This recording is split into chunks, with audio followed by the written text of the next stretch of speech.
We're switching things up in the CI kitchen. How does breakfast for dinner sound? Sharing a delightful, simple gourmet recipe. U of I student chef Jenny Gulas. Jenny, welcome. Yeah, thank you. Welcome back. Thank you very much. Thanks for joining us. Now, I don't know if I'm supposed to say this, but you said you've never made this recipe. Well, yeah, but it's fine. It's a really simple recipe. That's the point. Anyone can make it.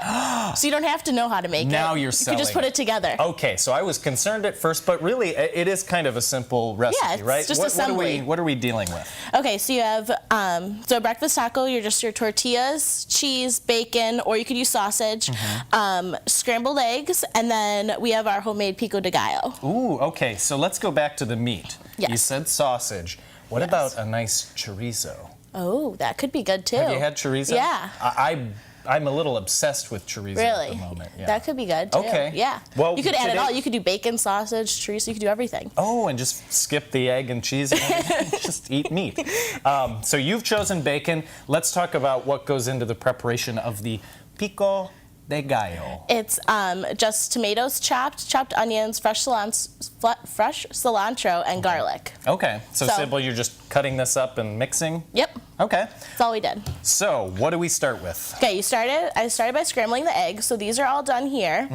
And then, if you want, we'll put a tortilla. You can either do this on, we actually do it on a panini press at the cafe. We do it, this is one of our breakfast specials. But if you have like a George Foreman grill, that would work well. I do. Well, that's perfect then, because then you don't have to worry about like flipping or anything. But now we're just gonna do it on the pan. So you'll just put a tortilla down. And what kind of heat are we on for our tortilla? Just about like low to medium heat. Okay. And then you're just gonna sprinkle some cheese first. And you just want to do it on like half of it because you're going to obviously fold it so it's like a taco. Okay. And then we'll top that with the scrambled eggs and then the bacon too if you want to put bacon on top. And so why are we heating the tortilla? Are we trying to melt that cheese? Yeah, that's why we put the cheese in first. So we want to make sure that starts to get melted. And then we'll do the bacon. Delish. Yes. And then you can throw, some hot sauce on there. Yeah. Right? Anything. What would you put on there? Not hot sauce. Cold but sauce. I'm not a fan of the spicy things. But okay. Yeah, you can do whatever you want. It's kind of nice. You can just kind of make this however you want. Well, and the nice thing is if you're making it for the family or the kids, everyone can have their own customized one. Maybe Dad wants sausage, Mom wants bacon, and little Joe wants chorizo. Of course. Right, exactly. So you're just going to fold it over like a taco, and then we're just going to cook it about a minute on each side. So if you have, that's why like the George Foreman or like a panini press works really well because then you don't have to worry about flipping or anything like that. I see. And what is the advantage of cooking the tortilla? Because most of the time I'll take a taco, I'll just grab this, I'll do slap, dump, grab, and then I'll eat it like that. Why are we heating that?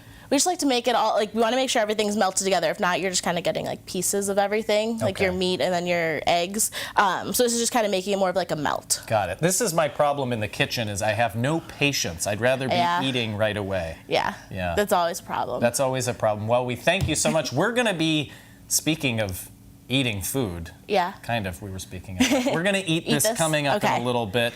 You're going to want to stay tuned. And why don't you check out CILiving.tv? That's where you can find today's recipe and all of the recipes we do here on the show. Jenny, thanks. You're sticking around. Yes. And we'll be eating coming up.